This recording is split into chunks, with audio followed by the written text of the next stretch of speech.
Ladies and gentlemen, welcome to the B-Hawk Live edition of the X-Fan Show. Big Papa G, how are you, sir? I am good. How are you doing? I'm doing good. Hey, as you see, I am wearing my Battlehawk-inspired gear from our new sponsor, Teal Alpaca. Big Papa G, are you ready for this? I have a very big guest for us tonight. I hear. Now, I've talked a lot of trash about this guy, his organization in 2020, a lot of You, times. But you, now it's about growing the league and loving him. This man has probably been around as long as me and Arlington have. And to be honest, we've used a lot of this stuff on our show before, always, and gave him all the credit. So I've extended the olive branch to apologize to this man. I see him in the background. He's laughing. He's smiling. He knows it's right. He knows I've talked trash about him for 3 years now. Ladies and gentlemen, the one, the only, Mr. Mark Perry from XFL News Hub. How are you, Woo! sir? Good. I'm doing good. You guys hear me all right? Oh, We hear you perfect. absolutely Okay. perfect, sir. Because I tried to Now, log in and it was acting weird, but cool. So ah, I'm glad to be on the show. I didn't realize you were talking trash, but you know what? A lot of people did that first year. So like I was totally used to it. So well, I it's all think what it, good. yeah, But I think what it was is, we were the guys here in St. Louis, right? And we wanted to be the voice of St. Louis, but you guys did. I mean, and look, I give a lot of credit to News Hub and all of you guys because you guys do some really, really good work over there at News Hub. So, and I figured this time around, you were still broadcasting XFL stuff as long as me and Arlington was, even when the league was defunct. So I was like, you know what? Let's make Minz's extend olive branches, and that's what I'm doing. So thank you for joining us. I appreciate it. sure. Thanks for having me on. I mean, this is, at the end of the day, we all want this to succeed. And the more Yes. voices that are out there, the Mm-hmm. better. So it shouldn't just be one person should try to be the whole thing. It needs to be a lots of, and I definitely learned a lot this year from working with the USFL as well. So Yes. we spread, so our kind of background was the XFL started talking to the CFL. So we started CFL News Hub. Mm-hmm. Then that whole went away. And then the USFL came on board. And then they were kind of like, well, we want to work with you, but you can't post USFL stuff on an XFL site. Makes sense to me. So I was like, okay, Right? well, let's spin this up and just you know, we're moving into a new age of media. Mm-hmm. And instead of, maybe even in 2020, these guys might not have been, engaged with our kind of stuff. You know what I mean? Like, Mm-hmm. hey, if you're not mainstream media person, we don't want to have anything to do with you. But now they see the value in it because what you guys, we kept talking about it. Yeah. We Yep. kept it So alive. yeah, let's get to that. Okay, Mark, because you'd said that you guys, you started. When did you start XFL News Hub? Let's go there first. When did you really bring it to fruition? So I've been doing website. So I'm a software engineer by day. So this is not my full-time job or any of this kind of stuff. And so I had a wrestling website for years and I was always covering WWE and that was kind of my thing.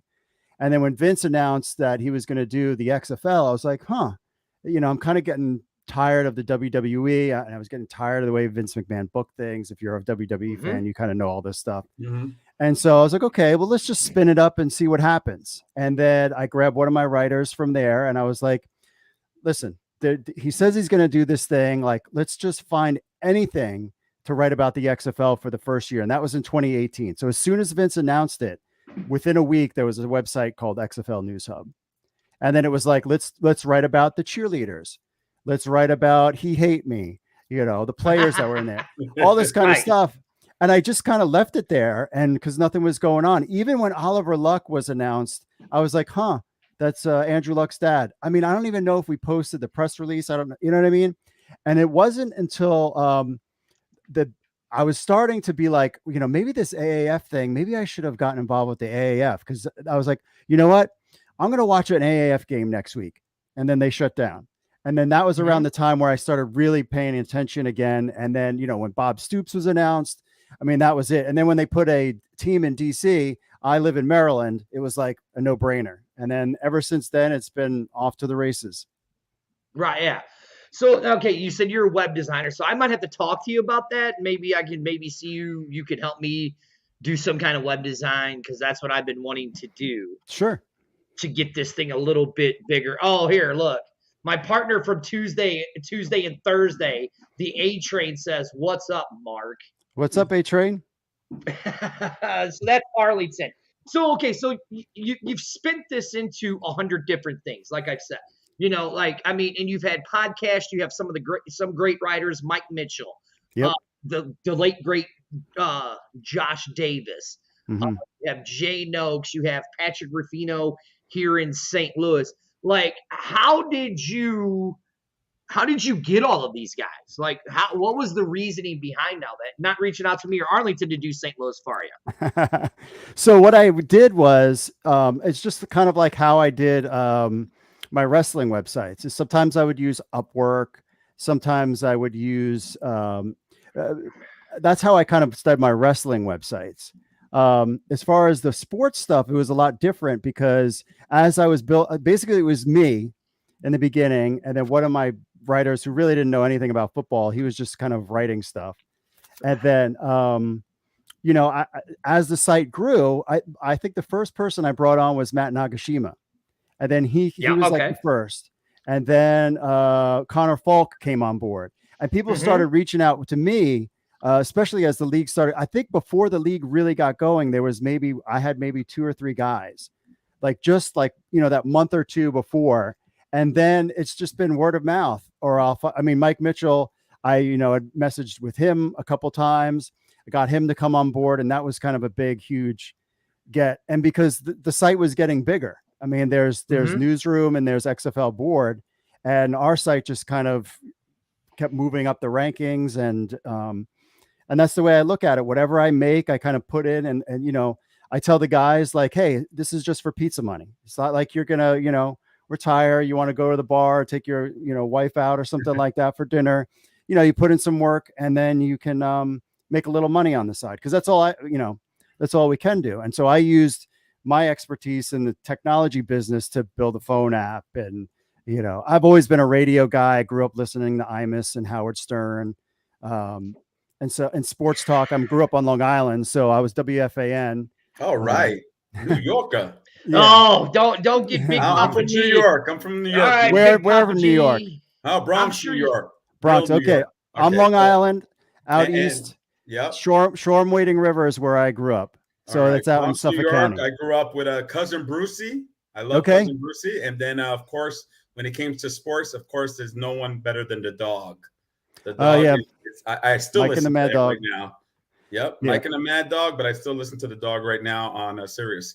Hey, real quick, Mark, because you mentioned Upwork. Maybe some people that are listening right now don't know what Upwork is, and I think that might be something that people would probably want to know a little bit of Upwork. If you can mention like what Upwork is. Sure. So I learned about Upwork because I read Tim Ferriss's book, The 4-Hour Work Week.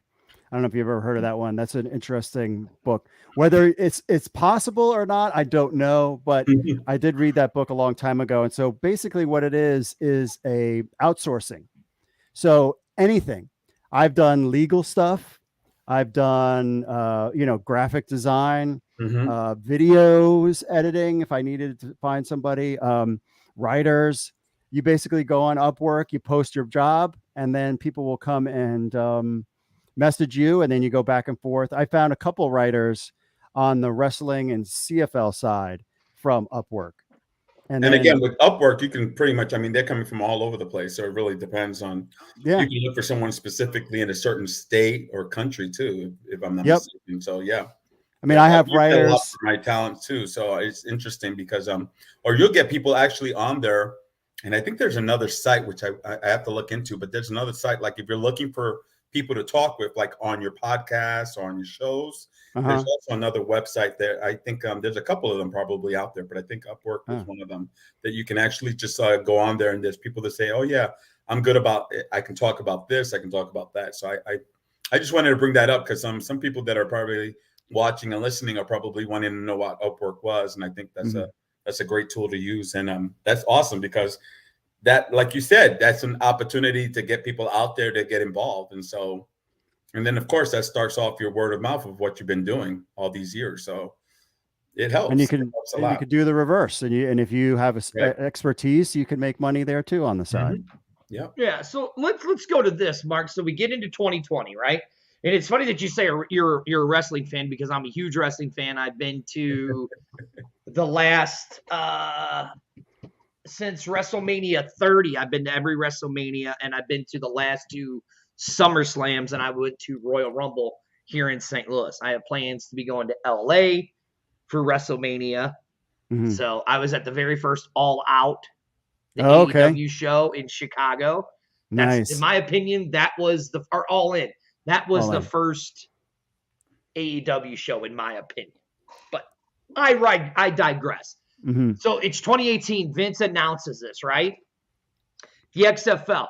Like, me and Arlington were kind of in the same boat as you. We were like, well, because, us being in St. Louis, you being up in the East Coast and the DC, Maryland area up there, you guys already have football. We were like, this thing is going to be huge here in St. Louis.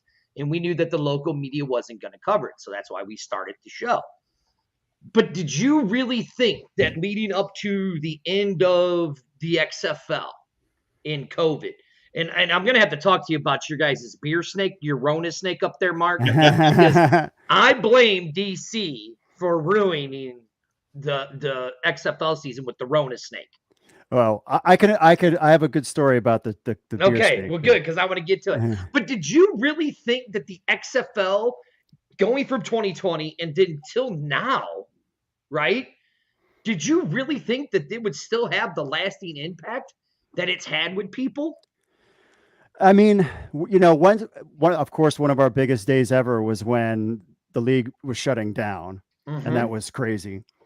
And then really after that, it was a matter of like, well, let's just follow the guys that were a part of the league and see what happens. But like, I got so many messages of people like, dude, I just started watching it last week. I freaking love this. This is awesome. I'm so disappointed. And I'm like, I hear you. And I'm like, telling my wife, I'm like, really, there's never really, I mean, there has been, but companies that usually go bankrupt, that's it. And so I was like, okay, well, we'll just kind of cover these guys and see where they go. And then when things just kind of fade away, and then that's going to be it. And I got in contact with somebody that was part of the XFL doing the whole bankruptcy thing. And they were basically like, just hang in there. Just hang in there. There's a lot of people of interest. Mike Mitchell was on it too. I mean, he and I remember having conversations on the phone on my deck, being like, you think it's over? Do you think it's still going to, he's like, this is what I'm hearing. What are you hearing? And then we're like going back and forth. Like, okay, let's just kind of keep things going. And then they were, it was originally, they 25 people that Mike reported, that 25 entities that looked at it. And then when they were going to the bankruptcy hearing or the auction or whatever, there was 3. And then it was 2 and then 1. And then, I mean, what was your reaction when it was The Rock? I mean, I didn't know who Danny Garcia is or Redbird Capital either. I was shaking. I was literally shaking. I was like, oh my God. So it was like out of nowhere at the 11th hour, right before it goes to the whole bankruptcy thing to award it, Danny and The Rock come in and say, oh, we just bought the XFL. And everybody was wait, what? Yeah. So what I think happened was, I think there was 3 players that were going to, no one has told me no. So usually what happens, I will say something, and if I'm right, no one says. If I'm wrong, somebody's listening. Guarantee you somebody from the XFL is listening to this right now. Oh yeah. Oh yes. I know they are. So I think what happened was there was 3 players. One of them didn't have the proper paperwork or something. I think they said Redbird, and Redbird was one, Danny Garcia and The Rock were the other. And they're like, listen, don't go at this together, do it together. Because they didn't know each other before this process. And then I think at the 11th hour, they came in and they got together. And then they've got the money. The Rock's got the social experience, social media, and that experience. Danny Garcia's got the production stuff. And it was a great combo. So Yeah. we think because we We still think. got some issues. Yeah, we're what, 50? We're in the area 51 stage, and Oh, that's we good. still don't have a schedule or anything. We still don't know where Vegas. I mean, there's rumors that it's going to be Cashman, and there's rumors it's going to be Bishop Gordman. You know, I've said a lot of crazy stuff, and I say it's going to be Bishop Gordman. There's been plenty of times I've been wrong, but I don't know. So I'm just like you go by what you hear, and then if somebody tells you, hey, you shouldn't have said that, you're like, oh, okay. Yeah. You know, I mean, I think Danny Garcia is a major part. Like, I think she is definitely a major part behind this. Like, I don't think this is her number one goal right now for a lot of reasons. One, for being the Latina that she is and representing the Hispanic group there, and second, for being a woman as she is, being up in this industry, for owning a franchise. So I think Danny overall, I mean, even just from her past, has always been like the brains behind a lot of the stuff that's been going on. So I'm thinking, you know, you may have The Rock, you know, being out there with the big name, but I think Danny's been like the big key behind the whole thing, as far as maybe even putting it together, as far as collaborating the two. I think that was a major key, because there's been some stories about Danny, how she's been like behind the scenes making, you know, like the calls and doing the things that she does. And this is something like, I don't know, it just, when I hear a lot about what Danny's been doing, it just reminds me of just like the women that I grew up with in my household and my family. Just like, they're the ones who like make it work. So Yeah. I think my number one goal is to meet Danny. That's all I care about, be honest with you. You put The Rock in front of me and Danny, I'll go to Danny first, because I think that she's amazing. But I just, it's awesome to see them, you know, doing this. okay. That's a good question, Big Papa G. Mark, you being a wrestling fan, covering the XFL for as long as you have, right? If you got a chance to meet The Rock or Danny, which one are you wanting to meet first? Fanboy, and to impress my wife and kids, it would be The Rock. Thank you. That's what I would say. However, business-wise, Danny. Right, and I think for what's interesting about what's going on with them and part of the XFL, and why, even though we have these hiccups with the, you know, Vegas and the Vegas and the schedule and all this other stuff, we have these hiccups. It's really personal for her. And when something is personal, that like takes your game to another level. Like, I've seen people, you know, on Twitter is Twitter, and people are like, oh, they're going to cancel the season, or they're going to delay it, or what all this other stuff, which everything is moving forward. People are getting hired. Keep hearing about more names coming on board. So clearly they're not. I think they were waiting to the last possible second. Because remember, this is a full-time gig. This isn't a part-time gig for every person they hire. So that's why I think things are slow. But at the end of the day, Danny Garcia would be the one that I want to vote, because I think this is real personal for her. And if this fails, I mean, Black Adam, you know, and not part of the DCU and all that other stuff, right? That's kind of a big deal. But this would be like, not be there's no part 2 with him involved. I can tell you that right now. Yeah, but it's not. That's something that's not going to define The Rock's career, right?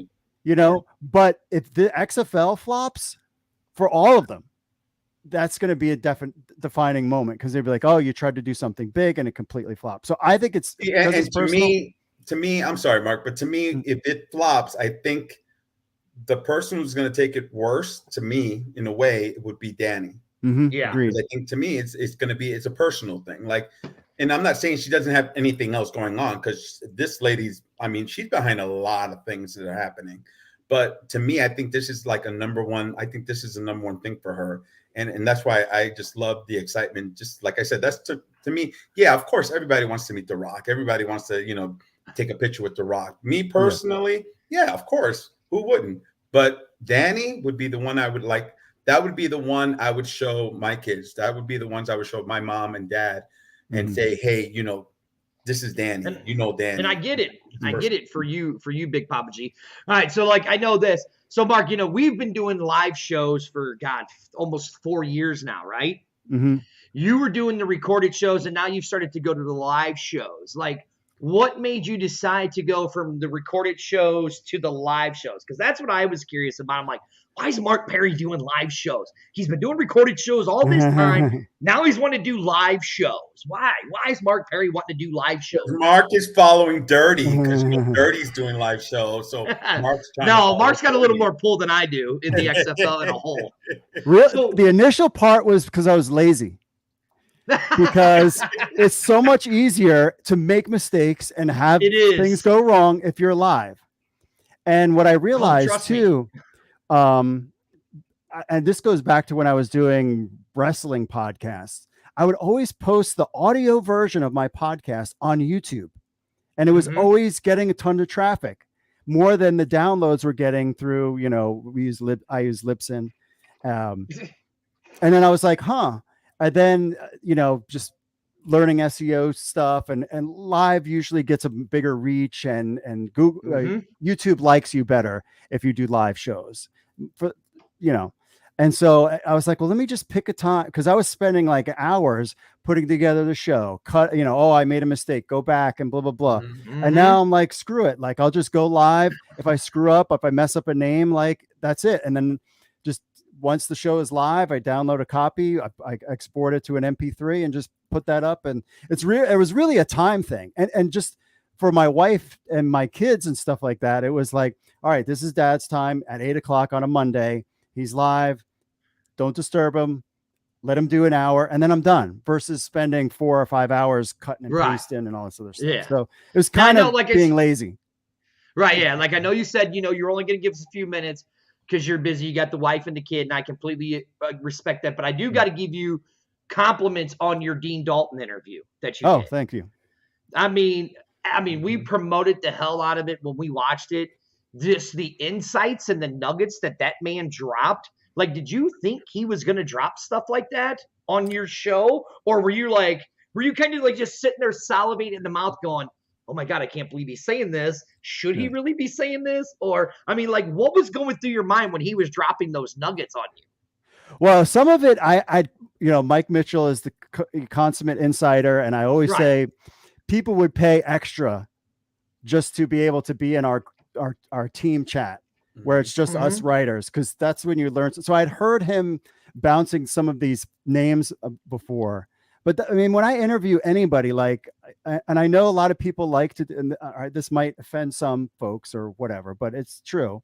And I get players all the time want me to interview them. And it's most of the time is not interesting, gets no traffic.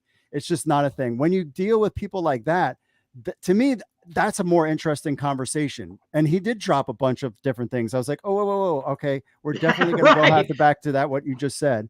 But I was this, taking notes while you were doing this interview going, wait a second. I had to rewind it. I'm like, did he really just say that? And then I'm like, oh shit, he did. And then I'm like, if I'm Mark, I'd be like losing my mind right now, but go on, finish. So, it was great interview. And I had, worked that angle for a while, because they were originally going to do stuff in Canton, Ohio. I made friends with people from Canton because I was there for the USFL championship game.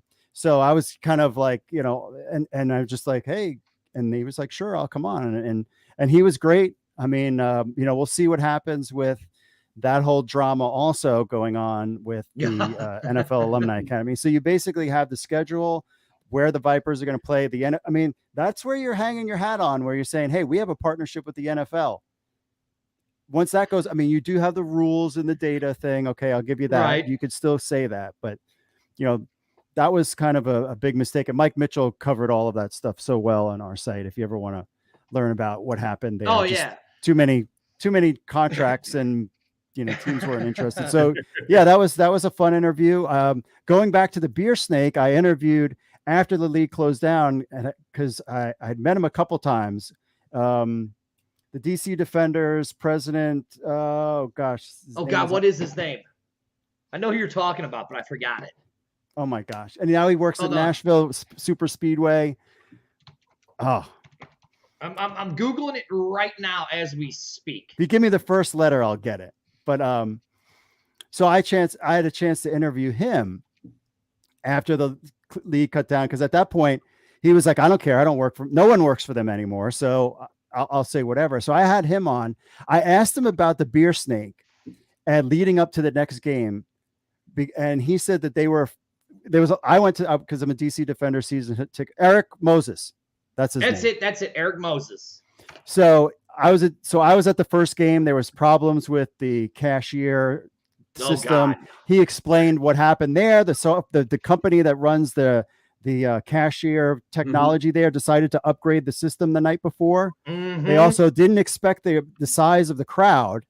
That threw them off. The other thing was the problem that they had was the games go by so quickly. So if you're sitting in line for a while, the first quarter is almost over. By the time you go get, a hot dog and a beer or something like that. But he said the biggest thing was, before things shut down, because of what, they were like, how are we going to stop this beer snake? And so he was like, I have to tell the people not to do it, but you have 20,000 fans are going to do it anyway. And I'm going to have security throw people out because they started cups together. And he said he was freaking out about the whole thing because of, he didn't know what was going on, but everything shut down. So he didn't have to worry about it. But yeah, if you look at it, the Rona snake, as I like to call it, because of your DC Ronas ended the league, the Rona snake and the first kickoff that the Battlehawks did for a touchdown kickoff return. Those are two of the most memorable moments of the XFL. Now, let's get to 2020 or 2022, right? I see that you have the DC Defender shield behind you. I see you have the DC stuff behind you. So, what are you seeing in DC? I know you were at the home or the meet and greet they did. Yep. That you got to see your uniforms. I don't know why we haven't done one in St. Louis. Maybe you can give me an insight. Why haven't we done one in St. Louis, Mark? So part of the problem is that these teams are being all ramped up at different times. So you might have like one team ready, like the DC team is ready. They have like 4 or 5 people. They just did an event today. So they're out and about.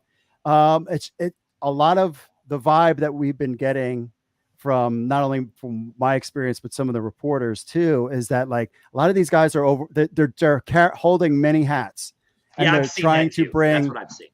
people in. So people are like, why is it your social media team? Or why is this team doing more than this? It's because they jumped on the ball to hire more people. And even DC is still hiring people, and they had a good team there to do the events. The other problem too is you can't sell regular season tickets yet. So that's been a kind of hindrance too.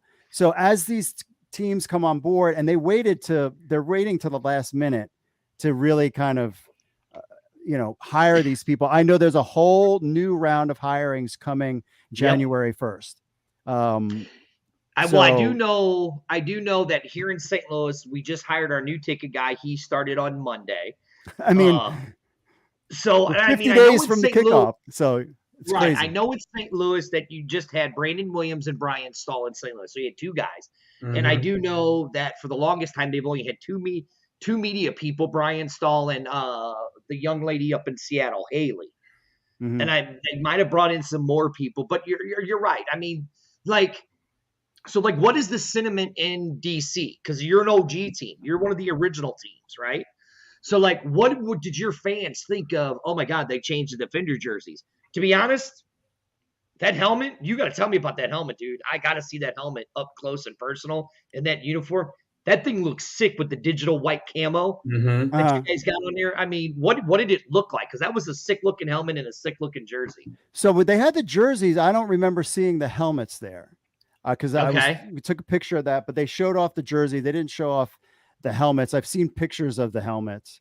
The one thing I noticed, I missed the first event that they had, a month or two when they had it at Topgolf. Right. Before that, I would say there was a handful of people there, but this place was packed, and it was all DC Defenders fans. And by the time they gave away prizes and all this other stuff, I was like, well, maybe people are here to watch the hockey game, or it was Thursday night football. I was like, maybe they're here to watch Thursday. Nope. As soon as the event was over and they gave away the prizes, everybody left. And I was like, wow, that means all of these people were DC Defenders fans. And let me tell you, coming from Maryland to go into DC to go in the middle of rush hour traffic, I mean, I was ready to like kill somebody by the time I got there because we were just sitting in traffic. I mean, DC is one of the worst places. So, I mean, you put that event in Rockville, Maryland, or put it like in Baltimore, you know, something like that. Right. I mean, I know that because it was right near the stadium, but and everybody was pumped up. They were chanting "Beer Snake." I mean, the Beer Snake is a thing in DC. Oh, God. It's coming back. It's going to be happening. The players said they want to put beers on there. Coach, hold on, Mark. Hold on. It's there. Listen, you do realize. I mean, the Beer Snake is as bad as Cacao is law. Cacao, okay? It's as bad as that. You do realize. Be quiet, Big Papa G. You do realize the Rona rates are on the rise. Let's not have another Beer Snake. So I don't think you can stop it. It's happening. Damn it, Mark. I'll take a picture near the Beer Snake and I'll send it to you. Please, no. Like this. No, God, please. I'll put a cup in just for you. You know what, Mark? I put dirty on the cup. I'll put it right on there. And Mark, if possible, before the end of the season, I want an official cup from the Snake. Okay. You nasty bastard. I will put it in grab a hazmat suit and I'll put it in some kind of bag and bring it down. But I mean, when the first game happened, it was the first or second game. Like even after the game was over, we were walking out, heading back to their car. 30 people carrying this Beer Snake outside of the stadium. I mean, Jesus. People taking pictures and videos. They were cheering. I mean, everybody. I mean, it was crazy. Mark, did you guys have like people making like their own costumes and stuff like that too over there by any chance? No, I didn't notice like anybody wearing, you know, like battle armor or any of that kind of stuff like other cities. Yeah, it was weird because the crowd was, and I was like, man, the NFL would love this and some other sports leagues because it was very mid-20s to 30-year-old guys with their girlfriend. It was very young. I mean, and you had the older dudes, middle, my age and others. I mean, there was families there. Right. I mean, and I was like looking at this and I was like, man, this is really gonna work. And I don't think of DC. I mean, the Commanders everybody hates the Commanders. and like you can't even get. I have a friend who his company that he works for has box seats, free beer, free food, free parking. His friends tell him that they have to pay them to go do that. He's like, if you give me $20, I'll go to a game. And he's like, dude, wow. Mark, he's like, I cannot give these away. So I think the DC Defenders comes in and everybody's like, yeah. I mean, and they love their Washington Capitals here. You know, I grew up in New York. I'm a, Knicks and Rangers fan. But I'm like hockey. But I mean, they love their Washington Capitals and it just kind of fits in with, it's like, forget the Commanders. The DC Defenders is the team. So here's a question back to the Beer Snake, right? So I know that you guys did your premium seats, right? Where you guys got the 2 free beers, right? You got a wristband and you guys got the 2 free beers. Are they going to do that again this year in DC or have you not heard? You're talking about during games? Yeah, during the games. I mean, I didn't get it. I mean, where I was sitting, I don't know about the like club level stuff, but for where I was sitting, I didn't get it. We didn't get any freebies. It was just, I mean, in my seats, I didn't pay a ton of it. I'm right on the sideline. I mean, when Oliver Luck was there, I was like, hey, Oliver. I mean, because he could hear me. Players, right. I mean, the tickets were great. I mean, they weren't expensive, but I mean, they didn't give any freebie stuff. I do know, I think there was what I've heard is that there will be season ticket holders events potentially sometime in a couple weeks before kickoff. Yeah, I've heard that here in St. Louis. Just like they had done, in 2020, where I just recently heard what's going to happen. I don't know if it's going to happen to all, but I know from what I understand with the Battlehawks is supposedly after the game, they're going to have a certain amount of people on the field, and you can actually hang out and take pictures with the coaches and the players after the game. I was told cool. that. I heard that yesterday. And so I thought that was pretty interesting. So they're doing it after the game, and I guess you can see both both teams. So I think they're keeping the players on the field and the coaches, but I don't think it's like anyone and everyone. I think it's certain, I think they're doing it by a certain amount of people, but no one gave any clear, idea, but that's what I heard yesterday. I mean, that would be fun. So All I right, thought now, that was Mark, pretty cool. I know you said you were only going to give us like 20, 25 minutes. That's I already fine. kept you for. I'm all good. Oh, okay. Oh, okay. So, actually, then I have some questions. So, like Greg right here says, when the XFL succeeds, goes into year 2, what cities do you best fit to see to be fit for expansion? Look, I'm going to be honest. I don't want expansion year 2 at all. I don't want expansion till possibly like right here what Dan says, year 4 and 5. Yeah. I mean, what's your sentiment on that? Do you want to see expansion, or do you want them to get a couple years under their belt?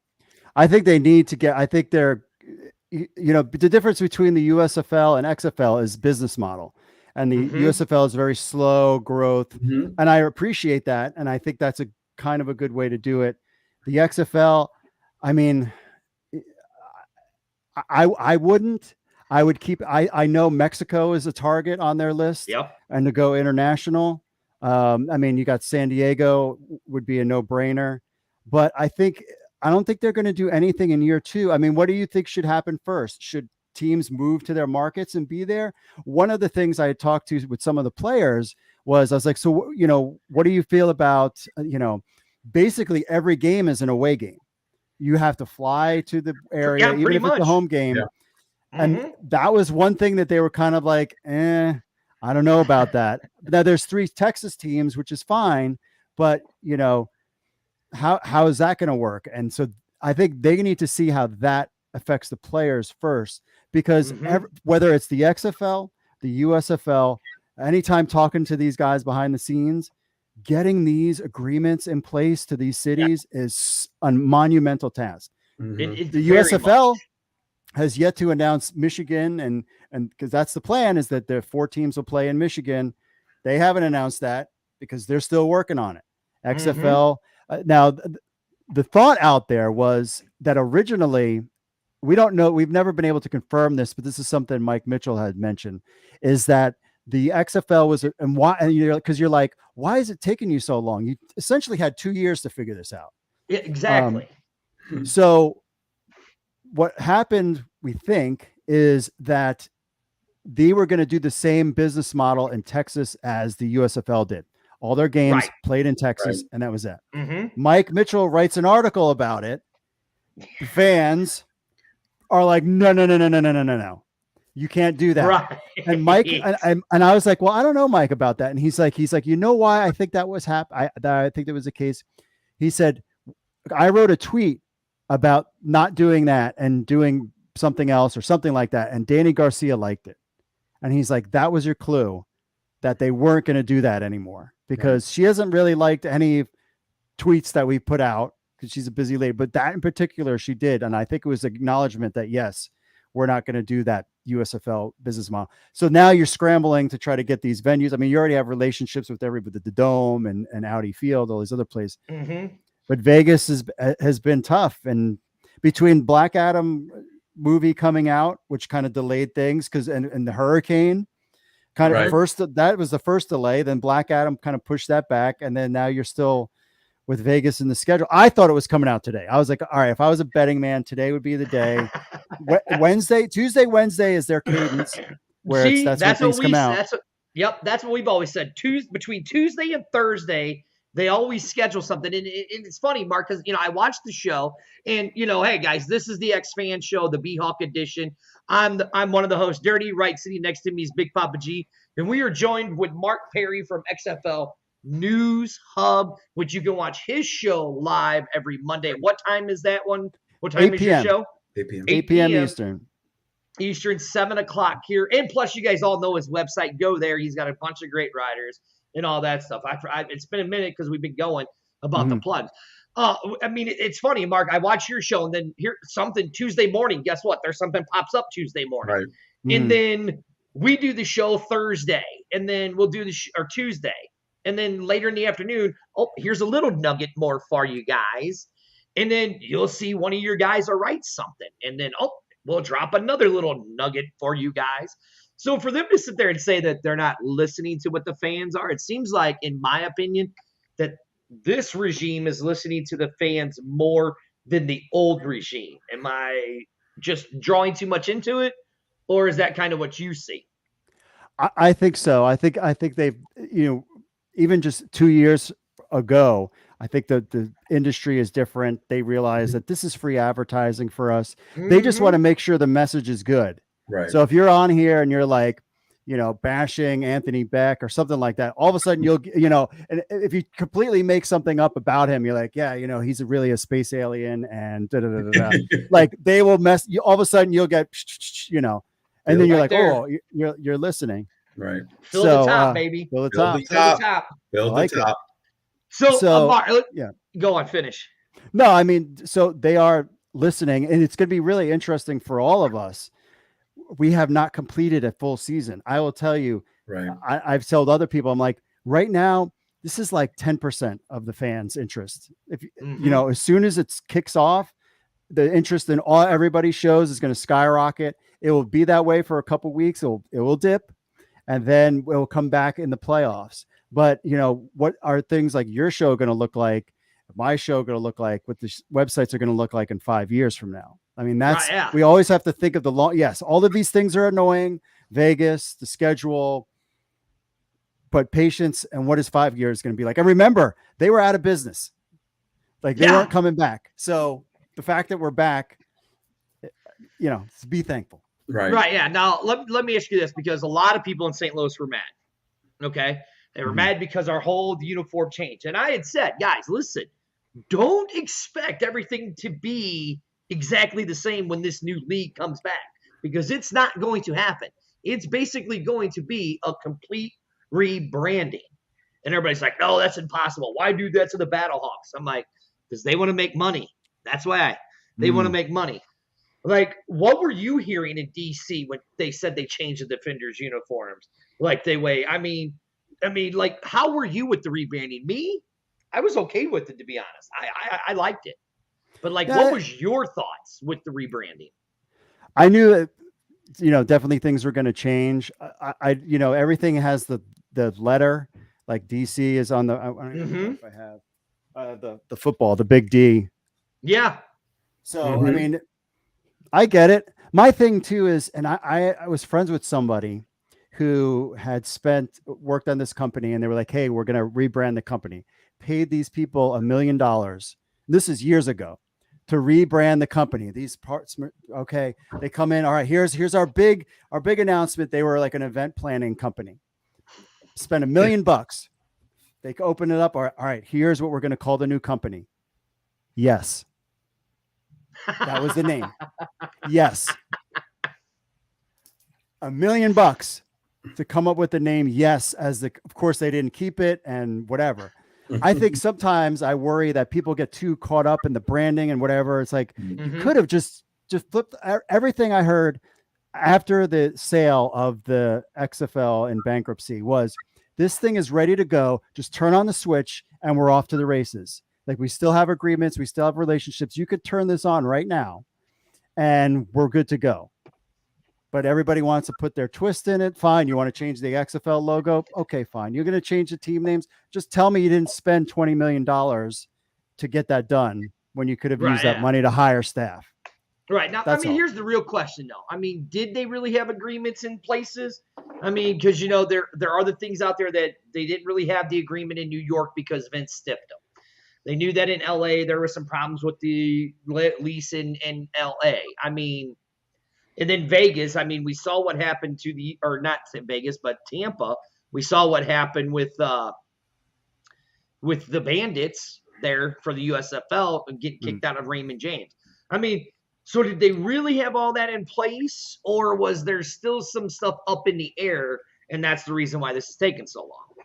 I think they had the relationships. The problem always was, I mean, if you think about a great story is Disney World being built in Orlando. And when they were looking for land, they decided they made up a bunch of fake companies that were kind of, because if anybody knew that Walt Disney was going to buy land, they were going to jack up the price. So no one knew it was him. Unfortunately, they went to a situation which was, everybody knows who The Rock is. Everybody knows who Redbird Capital is. Hey, let's try to squeeze them for as much money as we can. They couldn't come, so that was a disadvantage. And then the Yes. other time they also got burned. I mean, the Dome put in money. They had money that the XFL was going to give them. You know, they got everybody got burnt. Now, granted, yeah, everybody got burned, including the whole country. So it's like you're not, you know, you're not special. Right. Yeah. So get over it. But you know, we heard that they were already in talks during the season. So between that time that, you know, they were going to pause things and to the time that they were already talking to San Antonio about moving a team there. Right. So this is going back, you know, when the league and was there going was on. always that talk about moving the team out of LA because it wasn't drawing very well. And there was even the talks about moving the Vipers out of Tampa Bay to Orlando because it wasn't drawing well. So, I mean, all that stuff was in there. It was just a matter of time of when it was going to happen, really. And that XFL would have probably been in Orlando if it wasn't for the AAF. The XFL might have been in San Antonio because when they were making the decisions on the cities, the AAF was playing games and existed. So, right, yeah.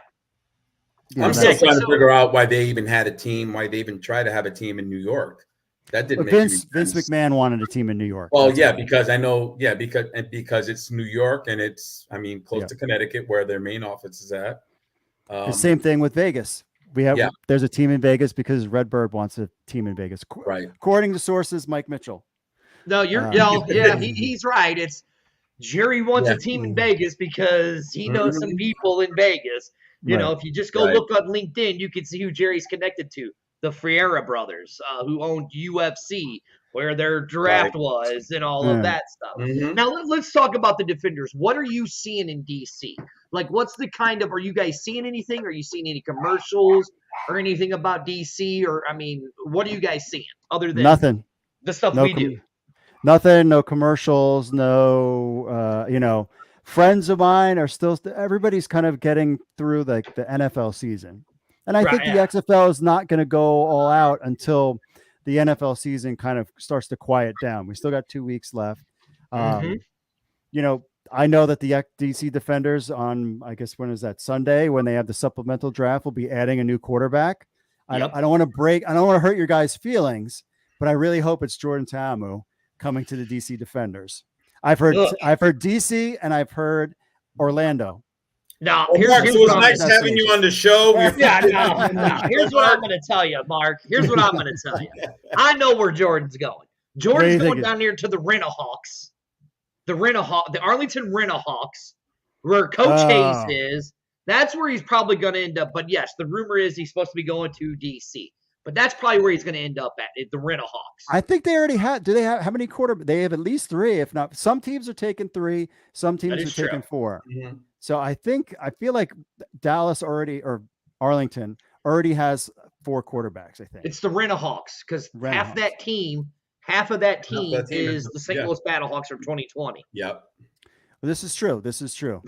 They had the biggest. They were the only draft that, I mean, took so many veteran XFL players. Yes, they are. I mean, everybody else was taking a lot of young guys. It was always 25, 26-year-old, whatever. No, they were, I'm like, oh, I remember him from the XFL. I remember him. I remember him from the Battlehawks. I remember him from the Battlehawks. So to me, they're the team initial. If you're going to put your power ranking with Stoops and Hayes brothers and guys that would have veteran, I mean, even though it was 5 games, experience in the XFL, I would put them on top. Even though Mike Mitchell and others think DC's draft was amazing and they're going to crush it, you know. And Ta'amu, played well in the USFL. So, right. You, as a DC fan, how do you think your team did? I think that it's so hard because we just don't know. You know, we don't know. And it could be a crapshoot. I mean, you look at, we all thought Tampa Bay Vipers were going to kill it and we're going to be one of the top teams, and they just couldn't get out of their own way in the beginning. They started to come along, and Taylor Cornelius is now in the CFL. So it depends. I mean, even DC was looking hot in the first 2 games of the season, and then Sonic the Hedgehog happened. You didn't heard that one. And then all of a sudden Cardell went apart, but Sonic 2 has come out. And now Cardell is going to play in the Indoor Football League with my Massachusetts Pirates, which also makes things a lot more interesting too. I had no interest in covering the Indoor Football League. My guys were like, hey, do you want to cover it? I'm like, there's no connection to XFL fans to the indoor football league Right. or any of these leagues. I mean, except for fan control football, I have a good relationship with people at fan control football. Now that they have this partnership with the indoor football league, how fun would it be to have some of your Battlehawks players that might not have got a lot of playing time all of a sudden show up in the indoor football league? You're going to be like, oh, cool. I'm going to watch that. Exactly. You know what I mean? Exactly. So, Yeah, you're absolutely. I mean, you're right. All right, Mark. Well, I know I've kept you for almost an hour. it's all We good. got Battlehawk stuff to talk about. All right. So before we close out, Yes. I need to know one thing. Okay. When I come to St. Louis, where's the tailgate? Where are we tailgating? Oh man, see, bro, we got quite a few spots, but I will you hit up Rick's story from STL, the STL Battlehawk tailgate page, Okay. and he'll let you know. But if you don't, I will let you know where it's gonna be at, because you might see this dummy jumping through a flaming table again. Okay. I'm not gonna be happy about it. I mean, we did St. Louis, we did go viral for jumping through a flaming table, and I burned my chestnuts. First degree burns all the way up one really? leg. Oh Yeah, boy. it was not fun. There's No, actually a video out there and everything. Yeah. Well, speaking of tailgate, okay, like where did you guys tailgate in Audi Field? Because I know it's kind of like a little bit away from the bar district. Parking's a little pain in the butt. So, like, what did you guys do pregame in DC at Audi Field? So they had like an area across the street that doesn't exist anymore because there's buildings there, where it was like an open space, and there was a bar and a DJ in there. They would just passing out drinks or whatever. A Walters, which is where we had the event last. It's up the street. It's right next to the Washington Nationals baseball park. Mm-hmm. We went there, hung out. They got a lot of different beers, a lot of food, so we would drink there, have food. They would have fire pits out in front, so you want to warm up, and then we just walk the 5-10 minutes to the stadium, hang out there, do our thing, and then hit the car and go home. So it was a great time. So Walters is the spot in DC. Okay, so that's where the news hub. So if I come to DC game, I need to go to Walters. Yep. Okay. That's it. But Mark, real quick, so I just wanted to know. So did the organization did have like their official tailgate party? Like, did they have a tailgate event? Yeah. So they had. I mean, and I didn't even go over there, and I don't know if a lot of people did, but they had where you could buy a can of beer, and it was just kind of in a field, and they had a DJ playing. I mean, I kind of looked over there, and I was like, oh, I'd rather go to Walters. It's inside or whatever. But they had a small thing. Supposedly, there's a lot more events. They're going to do a lot of more fan engagement stuff when it comes to the games. I mean, they had like places where you could take pictures and because that's what we did. That's what we did in St. Louis. So that's why that's how I got involved, and I was actually DJing and emceeing the event, and it was really cool because we did that a couple of hours before the game, and then we had a stage, and I actually brought up Dirty and the crew up there. Nice. To the stage. That's what I was going to say. If it happens again, Mark, you can come up on stage. All right. We had a really good turnout both times there, due to the fact because they also had the bus stop in the back of the stage, and they had the players and the coaches come out. So I was able to introduce them, and they would come out, go through the crowd into the dome. I do remember seeing videos of that. Yeah. Yeah. So that was really cool. Like I said, they did a great job on the tailgating part of it. So that's why I thought it worked out really well. And Dirty was there. Dirty can tell you. Now, don't get me wrong. There's a couple of people that had tailgating parties, and of course, those were amazing also. But it was really nice the way they did that, and I was so proud of that because the fans got a chance to see the players before the game. Like actually, they were throwing out hands, shaking hands. Some of them were able to take quick pictures with them while they were walking through, and they walked all the way inside the dome. So I thought that was really cool. And they had like a bunch of events going on in there, just like what you're talking about. So my understanding from what I heard from Brandon is they're going to continue doing that, this year, 2023. Excellent. So. And now, for the record, I have been to St. Louis. I saw the Ravens play the St. Louis Rams. The who? The St. Louis Lambs? The ones that left. But it was right during the Cardinals had won it was like just before they won a playoff game. Sam Bradford was the quarterback. I think, what's his name? Fisher was the coach. Am I right? So I've been to St. Louis, and you got a casino that's connected to the dome, right? Well, no, it's kind of across Street. Yeah, Yeah. it's kind of But across I mean, the it's street. but close. Yeah. Yeah. Right. Yeah. There's a lot. So- There's It's a lot close. there. It's definitely a lot there. I mean, I was happy. I moved here from New York about 15, 16 years ago, and I went there to see the Rams play the Jets, and the Jets actually won. So I was actually happy. Yeah. So I'm excited to we'll definitely hang out when I go down there. I've told the wife, I'm like, I have to go to the Battlehawks game. We've got Well, a lot of it's- fans on it's my a- podcast. They're all St. Louis, could cause the law, the whole deal. And I'm Yep, like, it's a wild time. We'll do It's a wild live time. we'll do a live show if we have to too. If we get the chance, we'll do a live show. We've got tons of locations and stuff that we can probably do some stuff at. So hopefully we'll sounds get fun to me. Yeah. All right, Mark, before I let you go, plug your stuff. Tell everybody where they can find you at and all that good stuff. All right. So Mark Perry, XFLNewsHub.com. We also have USFLNewsHub.com and CFLNewsHub.com, ProWrestlingNewsHub.com. All these sites out there. But you know, the big daddy is the XFL stuff. You can find me on YouTube, XFL News Hub. And hey, I appreciate you guys having me on, and I can't wait to I can't wait to do tailgate. That's all I have to say. Tailgate in St. Louis will be a lot of fun. We're gonna show you. And Mark, what we're gonna do is me and you are gonna hold hands. Okay. We're gonna sing "Kumbaya" and jump through a flaming table. You're gonna have to pass that with my wife first. The jumping through the table part. Oh, okay. And I want my She's cup. I want my cup.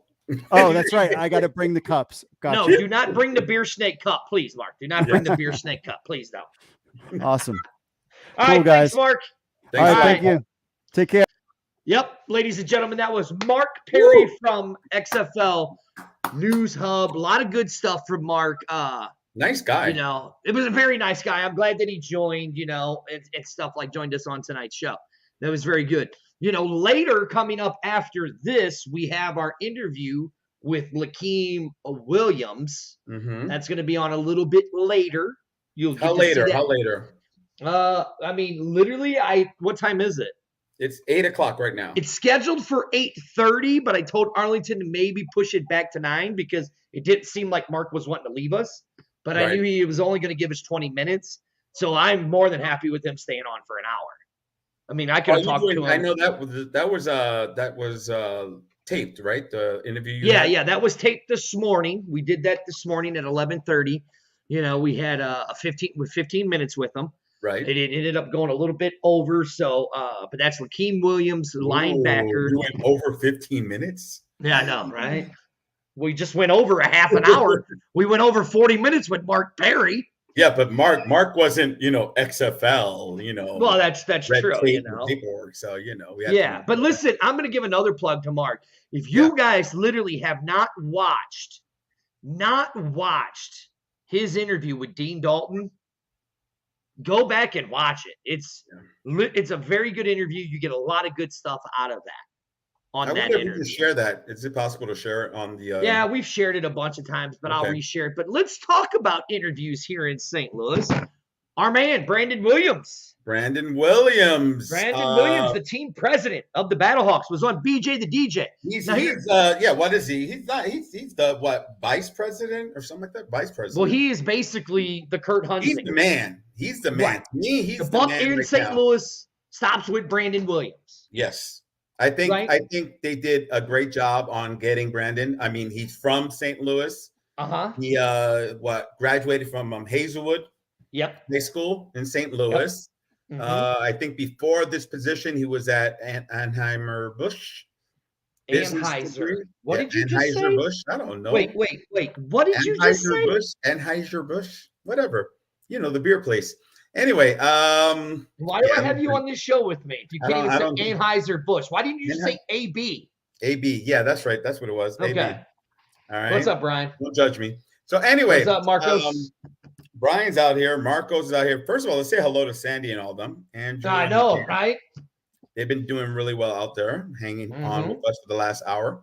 But no, Brandon, I heard. So Brandon was on with BJ the DJ on iHeart.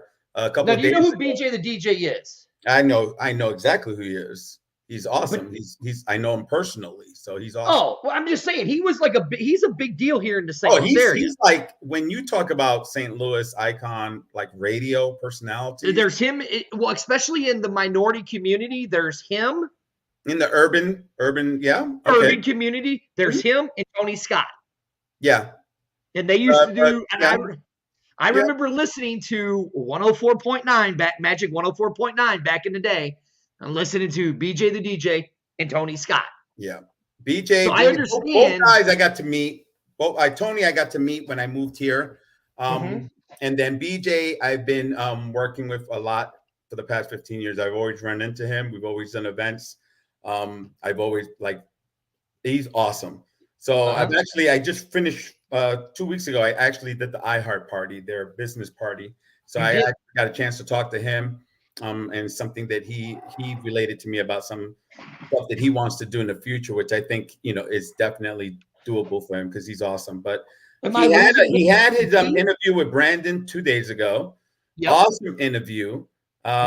Brandon, I mean, sounds like that's the person we want. Can't wait to see it happen. It seems like he wants to do the same thing. Like he literally talked about what happened in 2020. He talked about the tailgating party and what Yes. happened there. He wants to continue that. He wants DJs, he wants parties, he wants photo booths, he wants interaction. Uh-huh. He was the one who talked about during that interview about the after the game situation, about how Yep. people would be able to get on the field and all that. So I'm not making stuff up. I mean, I thought it was great. I actually heard the interview 3 times, only because I wanted to make sure that I understood a lot what he was talking about. But Brandon definitely comes from the NFL, played in a Uh-huh. couple teams with the NFL, played with St. Louis for 1 year, with the Rams. And so, but yeah. yeah, That's would I like to see him out here? I mean, definitely would like to see him do an interview with us. But well, yeah, I he mean, if pretty you much want is to, on board. yeah, I mean, if I you put want I to know put a, what the I put fans are a really thinking, yeah, you would want to come and on that's here, what he's right? talking about. Yeah, and Right, that's what yeah. he's talking Now about. look, So I hope. right here, Big Papa G. Look what David says. Any word on when we get to see the uniforms and helmets in person? Seems like I'm all the other telling you, teams are man. doing it. You're absolutely correct. They are.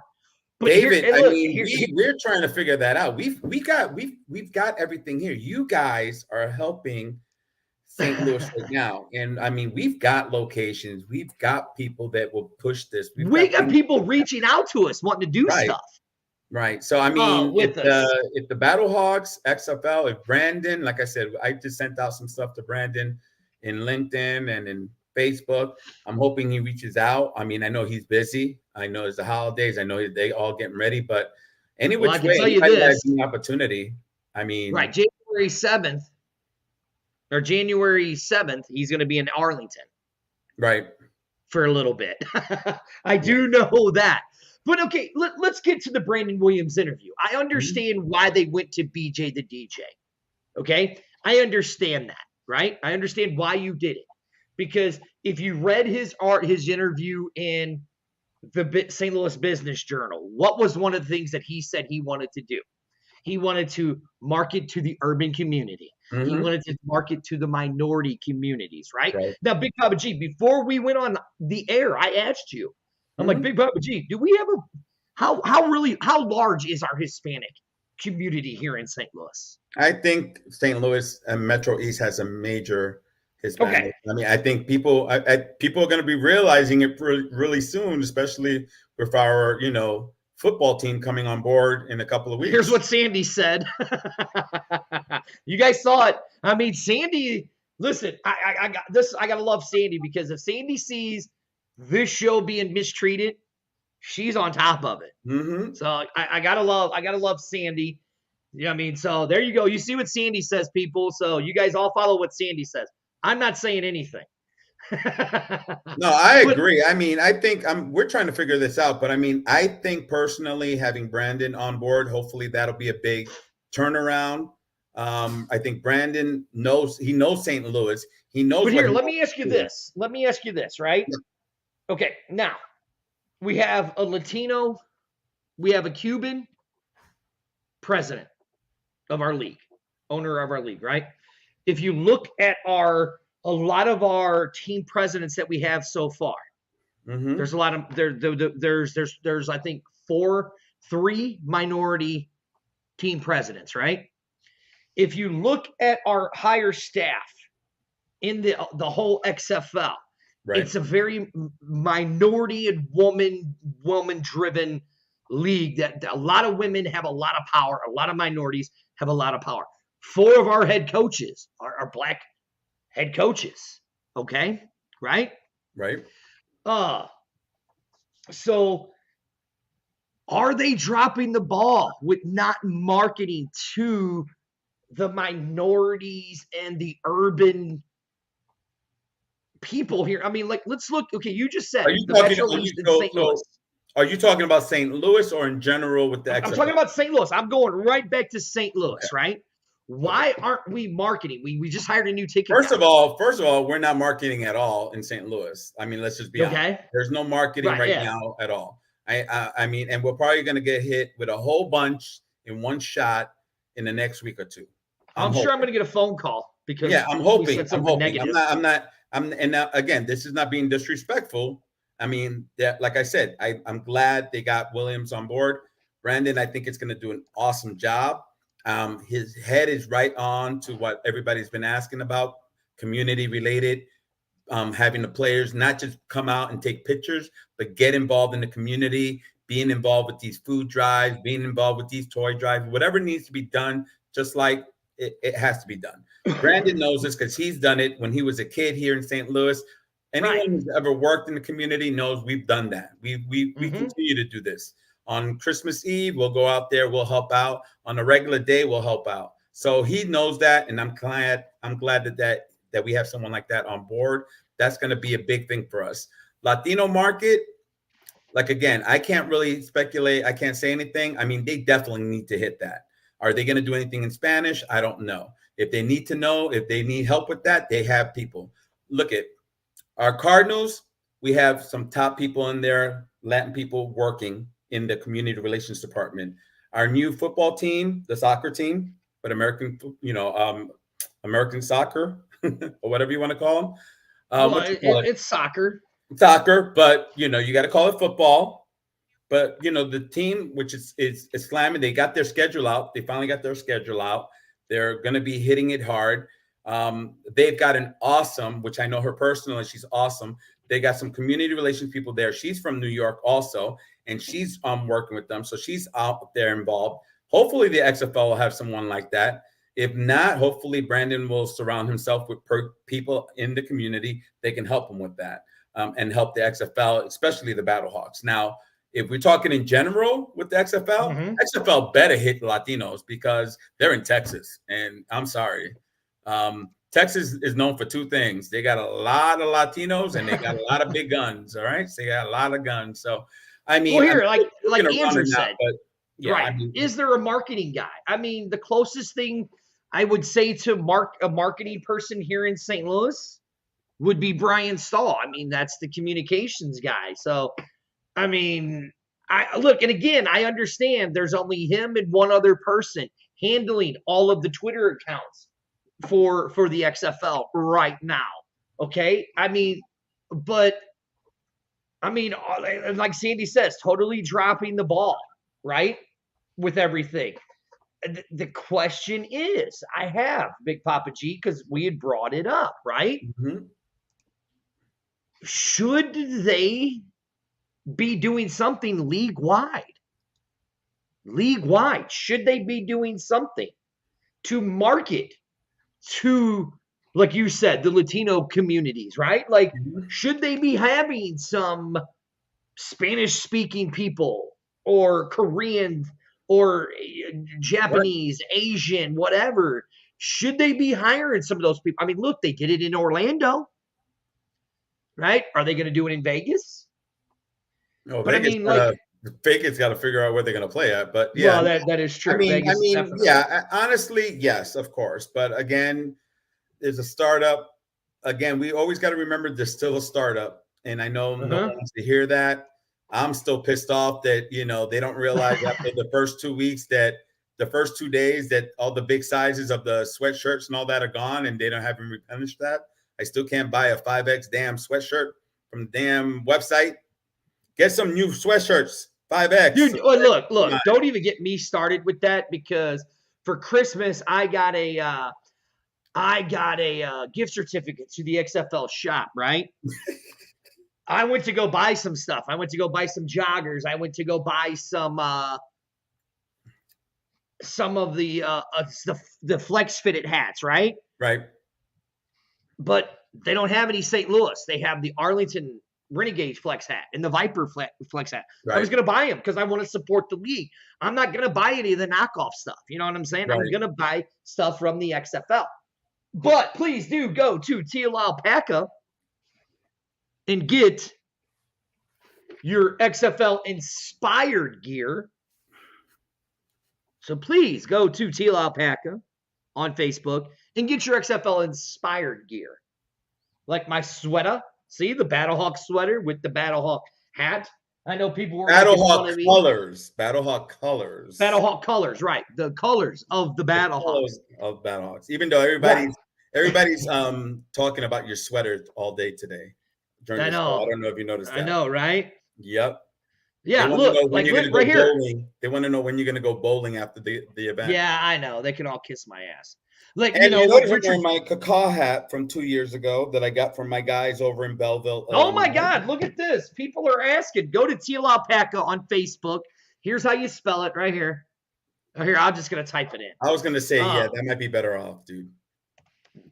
Oh, wait. Oh, whoa. What just happened there? My thing just started a new thingamajigger on me. How much is the hat? Was it like $20, $30? Or how much was it? I think it's $25 for the hat. And let me tell you guys something. And if you mention dirty, you get it for $24.99. Yes, if you mention my name, you get it for $24.99 plus shipping. You will even get me to deliver the hat. Oh, what's this? The mayor says, oh man, here's the mayor. Saturday at midnight. No. I don't know. The mayor knows a lot of stuff. I don't know. To me, it's going to be, I think I'm going with Sandy. I think it's going to be January 3rd. Right? I think January 3rd is when we're going to get a lot of stuff. I think we're going to start getting some stuff happening like Friday, Saturday. But I think January 3rd is when they're going to come out and announce something. Right. Now, see, like Richard Jackson, Mr. Jackson asked, is there going to be radio coverage? Hell, we don't know. We know this. The TV, they have a TV deal with ESPN, Disney. They're going to be on ESPN, FX, ESPN2, right? So I would assume they would be on ESPN radio. Yeah, I'm assuming they're going to be on there. We're going to have radio coverage. I'm pretty much sure of that. Yeah, I mean, so it really, it's I can't really see why they wouldn't. Right. But I mean, again, Big Papa G, like, let's go back to it. Like what Brandon said in his article, what he wanted to do in St. Louis, that he said that they felt like they dropped the ball in 2020. He wants to engage with the urban and the minority fan base of the Battlehawks. See, and this is the part that, I kind of understand. Explain to me, as a minority, as a person that he's wanting to target, as a Hispanic and as a Latino, explain to me, like, how does that make you feel? That's what I want to know. I definitely understand what he's saying. I think that they definitely need to be out there more. I thought that they did a good job 2 years ago with all the places they were going to. But I understand what Brandon's talking about. I think they definitely need to hit more. Like, and again, I don't know much about it. Did they go to Matthew Dickey's? Did they go to all these other locations, like to talk to the kids and get the parents involved about, getting all excited about the XFL? I know that's what Brandon's going to probably end up doing.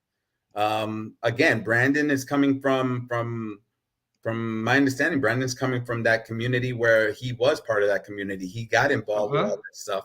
So I know he's going to use all of that to bring the Battlehawks into and getting involved in the community. The Latino community, hopefully he'll have help there. And of course, he knows he has help from us. He has help from me. He has help from all the organizations I'm involved in that can help him, besides just the Hispanic, community, the chamber. the Hispanic Chamber of Commerce here in St. Louis. You have the Puerto Rican Society. You have the, you have different organizations, the Hispanic Leaders Group. So there's tons of groups out here that are involved that can help with that. But I think maybe it's an opportunity that maybe Brandon needs to just have a meeting with all those people. And it's a simple thing. It's a simple phone call. It's a simple get together. And hopefully that will happen. But having the best talk show that's for the fans out and the only live show is true. But I think that hopefully, like I said, because I heard the interview with DJ, I thought it was awesome. I think Brandon has a head about this, and hopefully he'll have the support and he'll have the team, because more than likely he's going to have a team to do this. He's not going to do it by himself.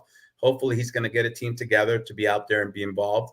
If we're involved with that, that would be great. I mean, don't get me wrong. I officially put my name and resume involved with the XFL the last couple of weeks to help out as much as possible here with the Battlehawks, because that's what I do on the side. So I love to and I've reached out and I said, hey, anything you guys need us to promote or anything like that, we're here to promote it for you. Right. You know what I'm saying? Right. What's the mayor saying? Rockin' Christmas Eve ball drop on the XFL ball drop, not XFL ball drop. Ooh. Okay.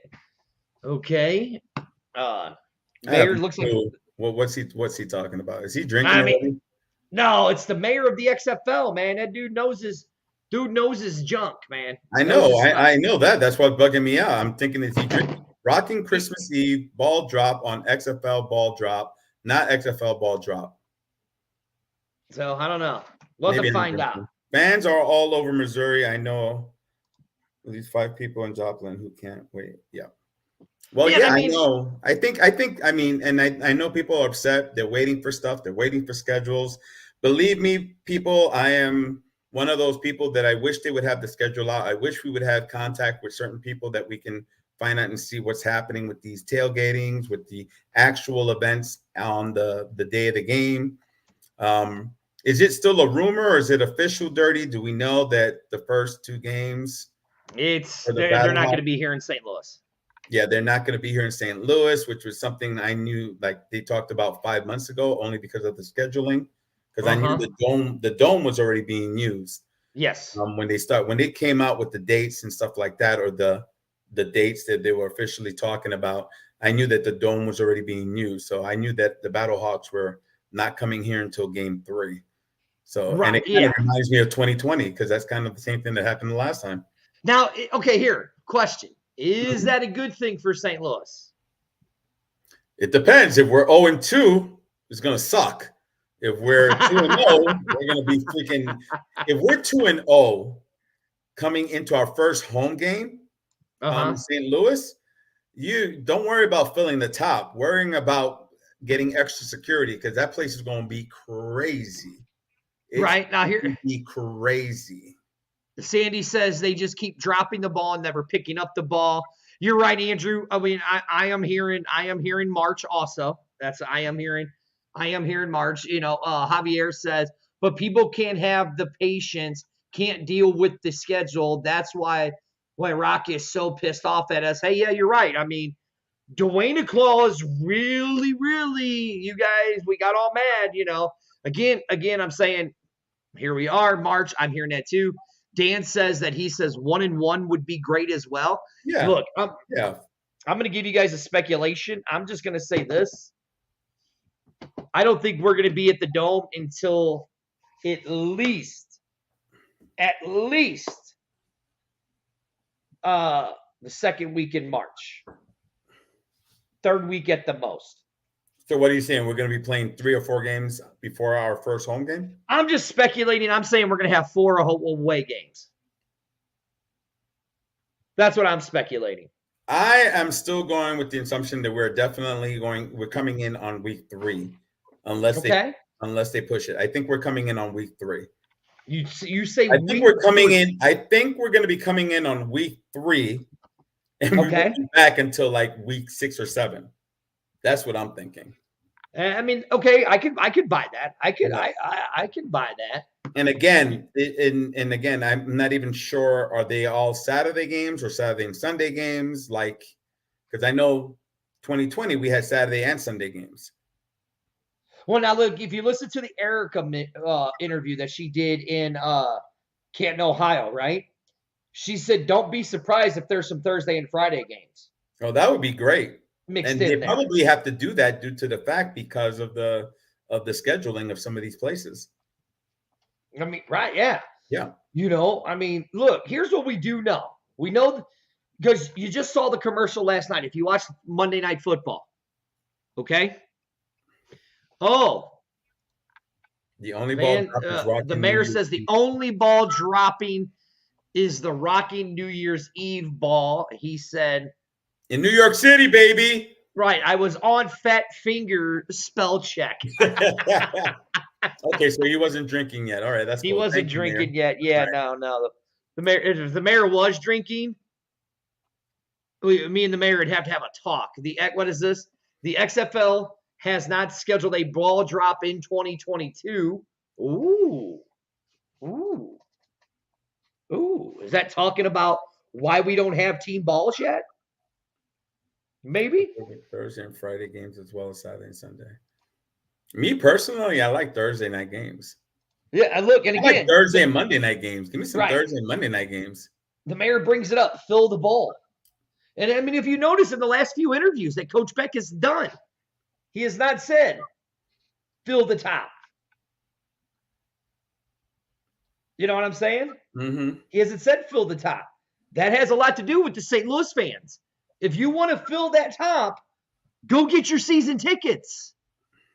Go get your season tickets. Because here's what I can tell you.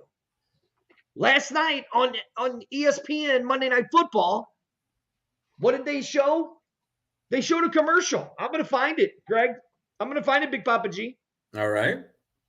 They showed a commercial. And you know what it said at the end of that commercial? February 18th, kickoff. Right. Kickoff. Now, if you're going to put that out there, why the hell ain't you going to kick off on February 18th? So They're going to maybe kick off. It doesn't mean every team's going to play on February 18th. that's absolutely true. So maybe what the mayor is saying right here. Now, again, I'm just speculating. XFL has not dropped a schedule on a ball drop in 2022. Maybe the reason why we don't have team replica balls is because they're playing in 2023. So maybe they want to have 2023 on the balls. Dan, that's cool that you got yours. But you know what? You need to be telling 2 other people every day, get your XFL tickets. Get your XFL season tickets. That's what you need to be doing. That's what you need to be doing till February 18th. I mean, as you're going to here in about 30 minutes, when we do, I mean, what else do we got? What else do we can still keep going, Big Papa G, if we really wanted to, right? Good. It's up to you. Well, I mean, I know my thing is like, okay, so February 18, like I said, it's the kickoff. 51 days away. Again, though, they said the kickoff. It doesn't mean there's a game. Kickoff could be kickoff, meaning the beginning of the XFL will begin officially with a whole bunch of noise, Yeah, I don't know. I'm just saying that's the worst. I would hate for that to happen. Are you doing a dirty speculation, Big Papa G? Yeah, I hate that. Ugh. Are you doing a dirty speculation? No, I'm just trying to. I'm like, there's like a devil right here, and then there's like the angel. Like, don't say it, Greg. Don't say it. No, see, the devil on your shoulder. The devil on your shoulder is dirty. Saying, "Say it, Big Papa G." You know you want to. You know you want to. February 18 could just be the beginning of the XFL. Doesn't mean that it's actually a first game season either. So, but my understanding was that was the whole deal, though. They wanted to wait until after the NFL was over. And then before Major League, before baseball started and everything else. But yeah, exactly. I mean, the thing is that they made like you said before, though, and like what was already talked about, they're gonna have games Thursday and Friday. So, and they have to do that they're probably doing that more because of the scheduling of the locations where these people, where the teams are playing at. So, Right, yeah. I mean, honestly, if we didn't have the dome, where else could they play? I mean, the MLS stadium already said they couldn't. They weren't going to play there. No, They already said they weren't going to allow them to play there. No, they're not. They're not doing that. Yeah, I mean, the only other place they would have been able to play would have been Lindenwood College. That's close. What about what you call it? Scottrade. No, how would they get in there? Scottrade's too small. It's a hockey arena. It's not wide enough. It's not wide enough. It wouldn't be wide enough. No. It's not wide enough. They couldn't have done it there. And they're not. I mean, unless they. Listen, if the Battlehawks would have played, listen, if you don't want me to go to a Battlehawks game, then put them in Scottrade Center because I won't walk into that place. City Park. Because of the team.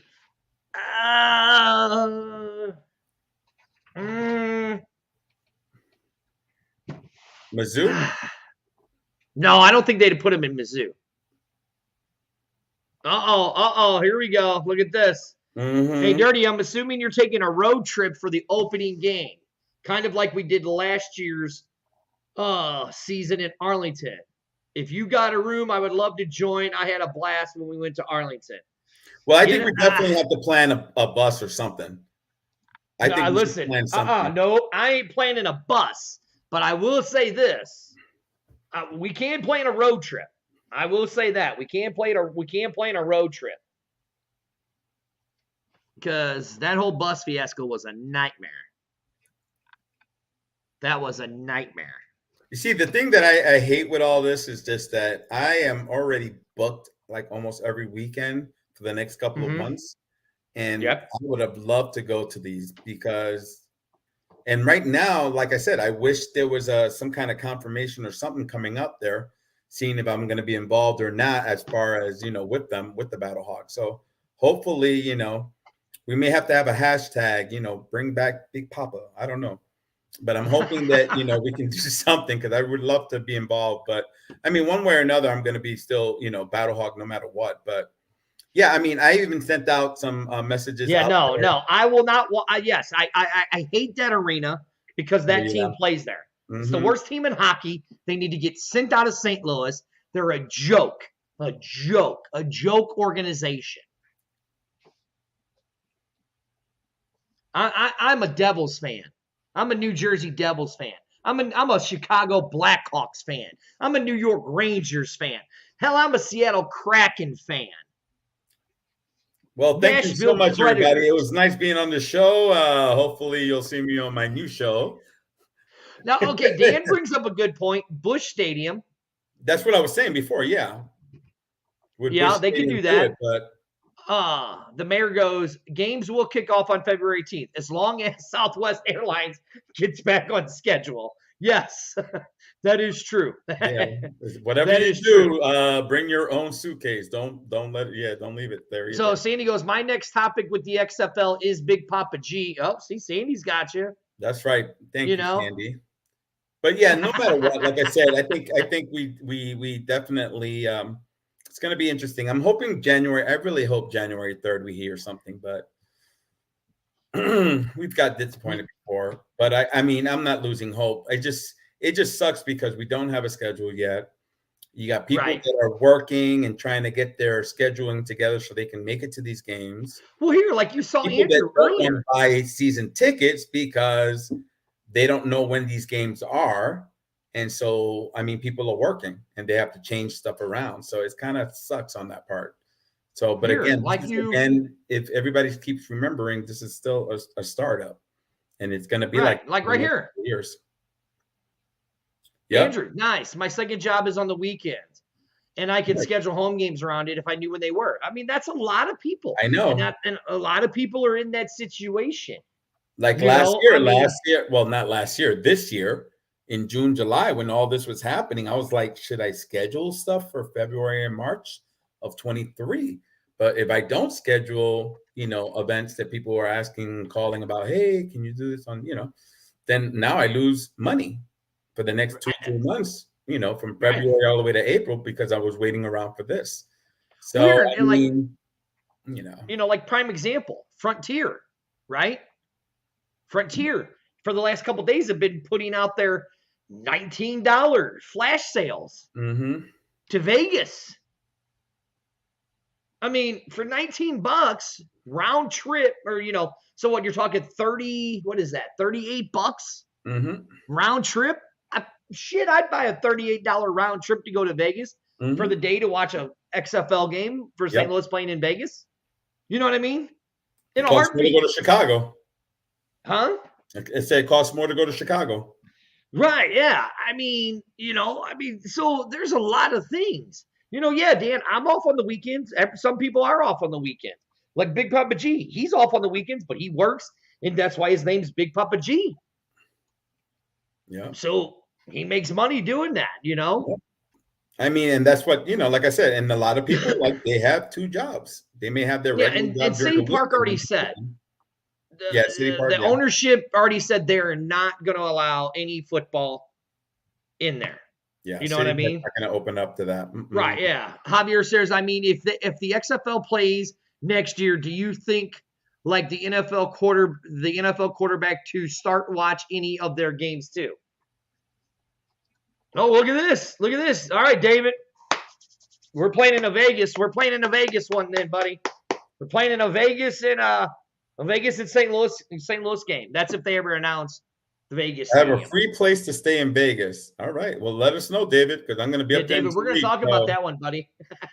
Let me know about that one, dude, because I'm going to be up there in 2 weeks.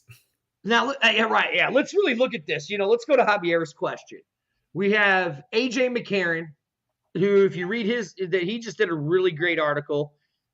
Talk about the only reason why he went back to professional football was because of his son. Because his son wants to see him play professional football. We have Ryan Willis, a young, great quarterback. We've already kind of know that this is going to be a competition. There was no assigned quarterbacks, basically. There were quarterbacks picked, but not assigned, right? Not assigned. So, if you're Coach Beck. Oh, wait a minute. This is the 30 10 minutes. So let me turn my head around. Oh, are you gonna give me the dirty stuff now? Yeah, the dirty stuff. Oh, okay. So if you're Coach Beck, who are you starting? Willis or McCarron? I mean, they got to fight for it though. Raleigh cap time. That's what we're calling the last 10 minutes or something like that. Right. I'm starting AJ McCarron. That's me. Yeah. Because the dude was a proven winner in Alabama, right? Hell, he led the Cincinnati Bengals when they had absolutely nothing to a playoff game. Right, but again, when was the last time these two played? So I mean, you still got to put him out there. You can't just assume that he's the same way that you last saw him. Okay, that's why this is called. That's why this is called just a whatever, because Dirty likes to assume stuff. And I like to make speculations, Big Papa G. No, I hear you. No, I hear you. I mean, I know what you're saying, but I think overall, I think the thing is just like we're going to find out more. It's kind of the same thing we just had that conversation with Mark about. Right, it's like we don't know what these teams look like except for the wannabe Battlehawks over in Texas over there. You mean the Renahawks? Yeah, that's the only team that we know. The Renahawks. They're the only ones that we know that at least played together. Listen, in which that team there would have went 5-5. Yeah. So I can tell you this. I'm calling it right now. The Renahawks are going 5-5. I think the Renahawks are going down. That's right. They're going 5-5. Look, I'm still going back to that one question. Like, what do you think? How are you going to feel about when the Battlehawks come for their first home game? They're like 0-3, 0-4.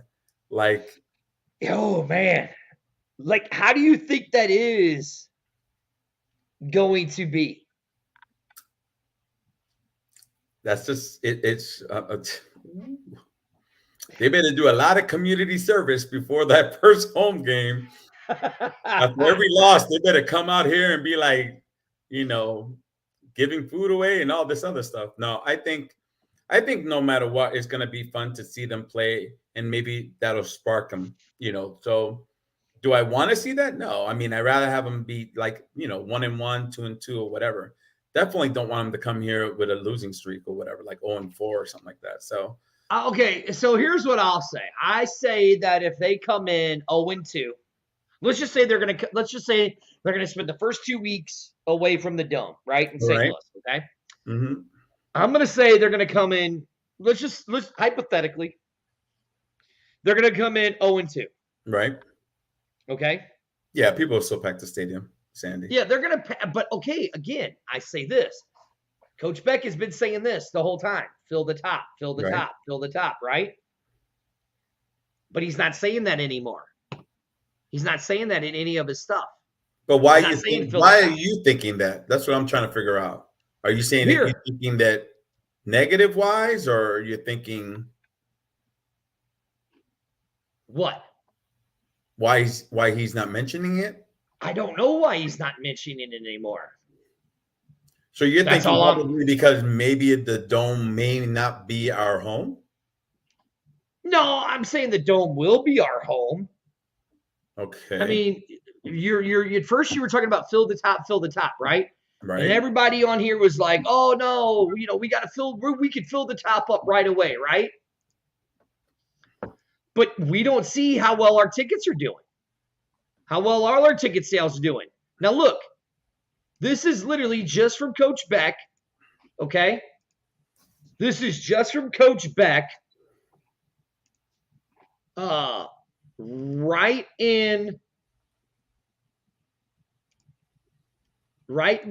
before Christmas, right? Listen to what he says. Battlehawk fans, training camp is around the corner. But before we get there, I just want to wish you and your families a very Merry Christmas, a Happy New Year, Happy Holidays to all. Go Battlehawks.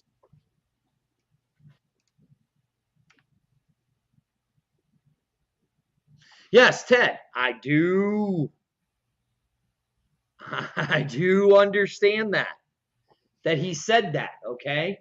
So I think my question is this. My question is this. Is he not saying it because of what Brandon Williams said? Hey, we got to meet a criteria here. Let's chill out, right?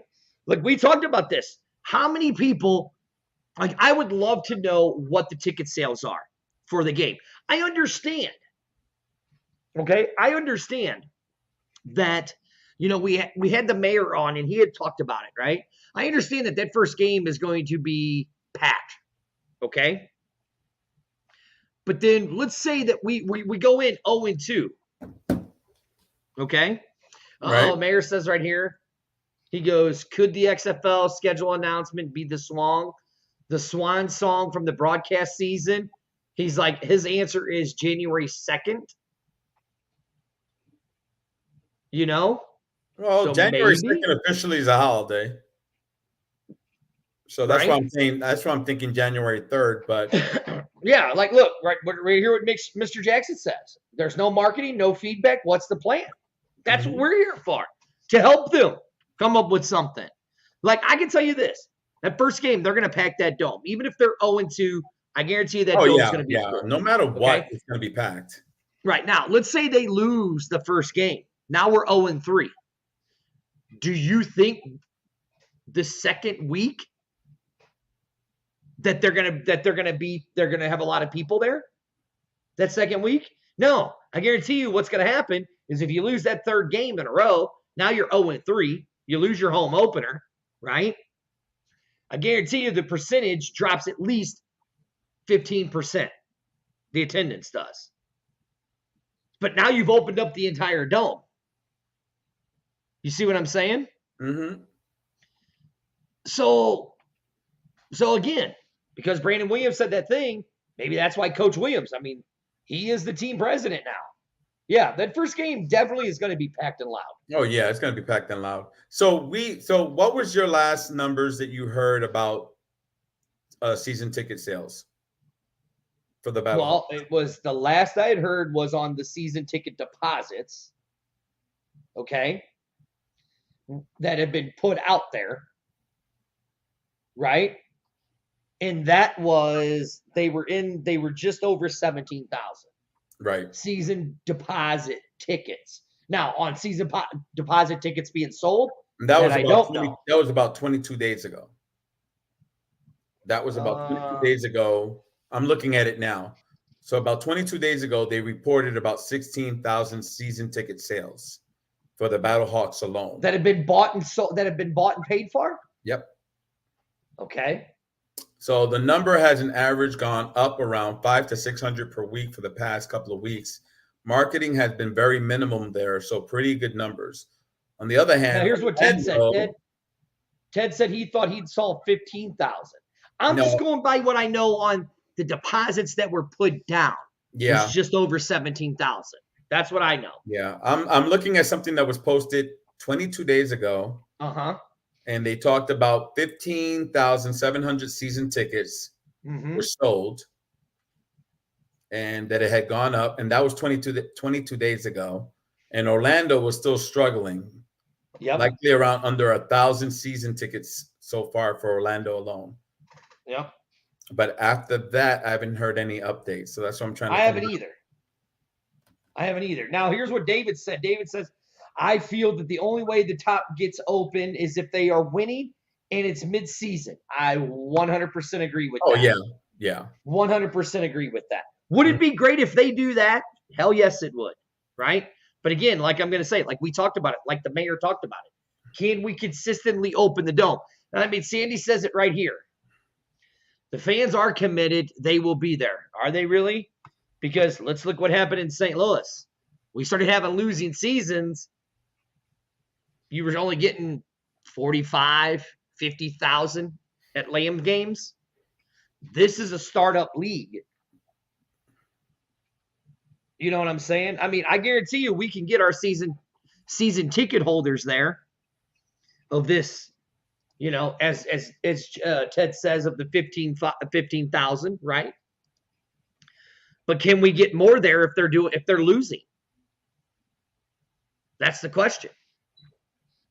I mean, but that's going to be, I think the first season is going to be, I think no matter what, I think the Battlehawks are going to, I think we're going to have a good turnout no matter what. I mean, overall. Like Sandy says, we'll do the marketing for the team. I mean, a couple of things. And Sandy, yeah, that's a definite. But let's also look at some other things. If they put out the schedule, they'll sell most tickets. If they do the regular single ticket, they'll sell most tickets. You know, if they put that out, because all they have. Okay, hold on. Let me back you up. Let me back you up, Big Papa. Ready? For the schedule and for the diehard season ticket holders, the schedule shouldn't matter. Now, for the single game ticket people, I understand that one, right? I mean, you're at 17,000 for season ticket deposits, and we don't even know the schedule. Now, for season game tickets, that's where I think we'll see a bigger increase at right there. Yeah, but I think again, it's just, you know, what really sucks, because you think about it, you can't compare this to like a season ticket holder for an NFL game, because two things: you don't have to know the season, you don't have to know the schedule, because you know pretty much. Like, I was a season ticket holder for 7 years for the Philadelphia Eagles, and I lived in New York. The only reason, because I couldn't get tickets to see the Jets or the Giants. Like, you couldn't get season tickets for that, right? So I would go to Philadelphia and I would watch, and I definitely had Sunday games, and I had one Monday night game, which was always Dallas. So I already knew that. So I definitely didn't have to worry about a schedule. Here's a little different because, again, one, we don't know if we're playing Saturday. We don't know if we're playing Sunday. We don't know now if we're playing Thursday or Friday. So you do have a lot of people. So that's what I'm saying. That comment you made, I understand what you're saying, but I still go with the other part where I can't commit and put money down if I don't even know when they're going to play, because I have work, I have family. So I get that. Bring my kids, I want to bring my wife, I want to bring my husband, you know, whatever the case is. So the thing is, for right now, because it's still a startup, we don't know the schedule. So that does deter the situation about, hey, I'm not buying tickets yet. I don't even know Right. when they're going to play. And as you see, you're talking about the ticket sales that have been going up in other cities, and you look at what they're doing, right? Or not going up in other cities. No, no. I mean, you're like, look. I mean, the XFL. What have they been? I mean, look, Orlando. They got to see their uniforms. San Antonio, they put a fan fest on, and John, who is their director of their ticket sales, brought jerseys with him. Right? DC, you heard what Mark Perry said. He got to look at his jerseys firsthand in DC. He got to see his jerseys. Seattle got to see their jerseys. Right. Reed from a Markcast showed he was there with Haley, who is only one of the two social media people. They got to FaceTime with their two quarterbacks. And here again. Right. I'm not saying they are, but here's what it is. The one thing that we can be proud of is that we are the largest fan base of the XFL. Seattle is a close second. The Sea Dragons is a close second behind us, right? I'll give Seattle that one. They're a close second behind us. We are the largest fan base. So why show us anything? They don't really need to because they know we're going to support it. They know we're going to support it. That could definitely backfire on them because we want more.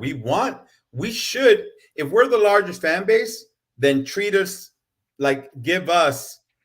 But first. Again, we can say it all we want, Greg. Right. We can say it all we want, Big Papa G.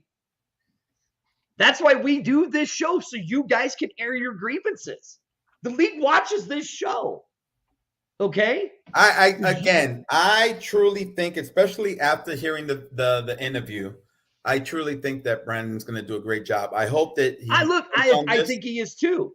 I hope he is too. Because before the hire, and again, I have no bad will towards anyone. Like, I'm trying to be cool with everybody, but the thing is, honestly, it's like if all these other locations are doing this, why are we not? Like, first of all, it was so sad that they do this town hall to introduce the coach here in St. Louis.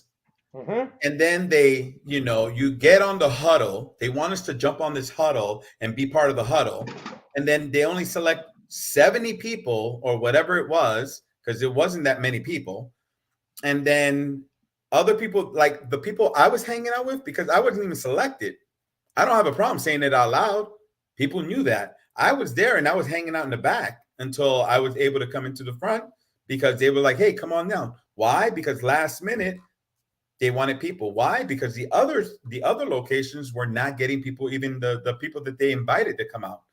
And a lot of that had to do with oversharing. I mean, I can tell you this. We had a very look, I understand because Andrew's going to say it here. I understand that we only had a 24-hour notice. But guys, I will tell you this. I had somebody at every single venue, at every single event, and we had the second lowest turnout next to Seattle. We had the second lowest turnout next to Seattle. Okay? But we're the number one fan base, we say. We go in other people's groups and make fun of their fans on a team we never even played before. Okay? We're the bullies of the XFL. And a lot of people are proud of, a lot of St. Louis fans are proud that we are the bullies of the XFL. Should we really be proud that we're the bullies of the XFL? No. Should we really be the bullies? Or should we be the ones reaching out to the other fan bases and saying, hey, let us help you, right? Mm-hmm. But no, we want to be the bullies, which that's cool. That's cool. We want to be like the Yankees, the big bad evil empire. That's cool. I love being the villain. Everybody knows it. Look, again, I'm not saying I don't have faith in Brandon at all. I listened to that interview. I loved it. Loved the interview. I thought it was great. Here's what I'm saying. All of these other cities have seen their jerseys. And guess what? They saw them before they had a team president in place. We haven't. And we have a team president in place now. Why haven't we seen the jerseys? And I'm going to go right back to, Ted, your earlier comment. Boom. Right there. Boom. They're taking us for granted. Why? Because they know we're going to support it no matter what. I'm going to go to Sandy's comment. You guys want some answers. You want to see your uniforms. Go to XFL PR and say, why hasn't St. Louis seen their jerseys? We're just your guys' voice. Again, Mr. Jackson, you're right. They shouldn't take us for granted. Look, me and Big don't Papa even go G, there, Richard. Don't even go there, Richard. Me and Big Papa G put on an event, and a lot of you guys showed up. We did a second one. We had 2 people show up. 2. And we promoted the hell out of both of them. At Royal Liquors, who went out of their way and had to get special permission to have Terramana and Zoa energy drink there. Mm-hmm. And we had 2 people show up at Royal Liquor. Now we were getting ready. We had a location. We have everything ready for a town hall to like do something to bring all you guys out and to hang out with us. We want the jerseys. We want the ball. We wanted everything to be there, even have a player or a representative, maybe even Brandon to come out. The problem is that everybody's in Texas. They're going to be in Texas in January. And the problem is that why are we going to do something that we're putting, like, Dirty and myself, Arlington, we're putting stuff out of our own to do something to invite you guys out because we're all excited about this. Right, yeah. Dan, I know you were at the first one. It was great meeting you. I understood why you couldn't make the second one. I'm not calling you out in general. You were at the first one. No. I'm not calling you out in general. You were at the first one. I know a lot of these people. We still had a good time. And it was, like I said, we're going to make it up to them, to Royal Liquor. We're going to make it up to them, next year in 2023, because we're going to be back there and we're going to get a crowd there. But we have stuff ready for right the there. XFL I love it. Out. And look what he says. Big Papa G, read that. I love it. We should be the team that everyone hates by being the ones to take the high road that walks the walk while we talk the talk. True. It's true. It's true. Like I said, we just need to find out. And again, I think that with Brandon being on board now, I think it's going to be awesome. So I can't wait. I'm hoping, in the next couple of days in the new year that with Brandon being on board now, we're going to get a lot of that stuff that we've been asking for. Hopefully, we'll get some people reaching out to Dirty, to myself, to other people to say, hey, let's get this happening. What can we do? What can we do to help?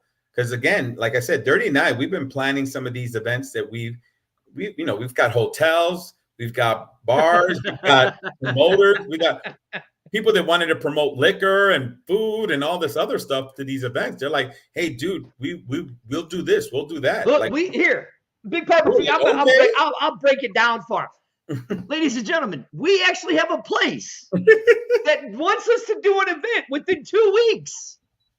Who emailed me while we're on this show an hour ago and was like, let me know when we're going to do this because we are excited. We want to do this with you. And we're not talking about a small little closet. We're talking about a big place. Yes. Was giving us the big room and was talking about like, oh yeah, after doing the event there, we had a small room. So those who showed up to the first one, they know what we're talking about. Now they want to give us the big room where they said, well, your people come, hang out, sit down. We're going to have bar service for them. Like we're going to have people to wait on them. They don't have to get up or anything. That's how excited they are. And are we paying? They want us back. Oh, they come out. No, just bring your people here. We'll even bring down the big TV. We'll hook it all up for you and all this other stuff. Like we have all this stuff ready. And the thing is like, we want to just get the Battlehawks involved, meaning that we want to see, hey, if we can get somebody from the Battlehawks there. Hey, can you bring the jersey? Hey, because we want you guys to come out and there's a reason for you guys to come out. We don't want you to come out to see Dirty. Who wants to see Dirty? Everybody love. Why do you think his wife is all excited that for the past 2 hours she doesn't have to see his face. Come on now, my wife is Andrew, excited and too. I love being the heel of the XFL. I love it. know, Yes, but, Sandy, that was. I'm not putting that post up, but yes, Sandy, that was the day that I said. Yeah, But things have been falling through. Yeah, because they're going to be. Things have been falling through. Now again, we know that the XFL is looking at a lot of these shows that are on YouTube, that are being posted on Facebook and all that other stuff. So again, this is a Battlehawks show that's happening right now. So this is all about the Battlehawks that we try to push out. Yeah, we did have something that we were planning for January 7th. Oh, shit. Look at this.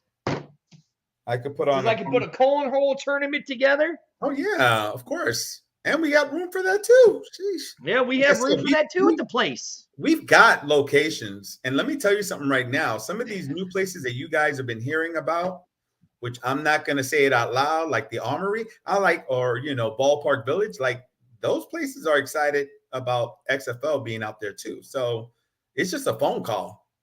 But look, but because of what that name says, what that name says right there, Big Papa G behind me, right? Mm-hmm. Why wouldn't you want to do it at a place that has some kind of ties to that name? Of course. Yep. Or even behind me. What do you see behind me? It's the sky, baby. The sky. So, guys, listen. In literally 2 minutes, you will hear our interview with me and the A-Train. He finally joined me for a show on a Wednesday. Our talk with our very own linebacker, Lakeem Williams of the Battlehawks. Not related to Brandon Williams. No, not related at all. In 2 minutes, you will be hearing him directly right after this show on the X fan page. Am I right? Am I right on that, Big Papa G? Yeah, you're actually 1 minute and 15 seconds away. Well, I gotta make sure I give the plugs. Yes, it will be on. Let me go check because I'm an idiot. Yes, on our Facebook page, on our YouTube page, and on our Twitch and Twitter page. Literally. Oh, Big Papa G, we're at a minute. I am out. We're at a minute, ladies and gentlemen. This is the B-Hawk edition of the X-Fan Show. I am your host, Dirty, sitting right there. The Big Papa G himself, my other host who does the show. Big Papa G, tell people where they can find you real quick in 30 seconds. BigPapaG.com. Check me out there. Facebook, Big Papa G, Entertainment LLC. And everything else, just spell it the right way. Big Papa, P-A-P-A-G. Thank you so much. And other than that, you guys know where you guys can find us at Twitch, Facebook, YouTube. Teal Alpaca, go, and I will hand deliver your hats to you. Other than that, ladies and gentlemen, we love you. Thank you for joining us. Big thanks to Mark Perry. Go over to his page, XFL News Hub, and check out his show. With that being said, we will see you next Wednesday night. Happy New Year.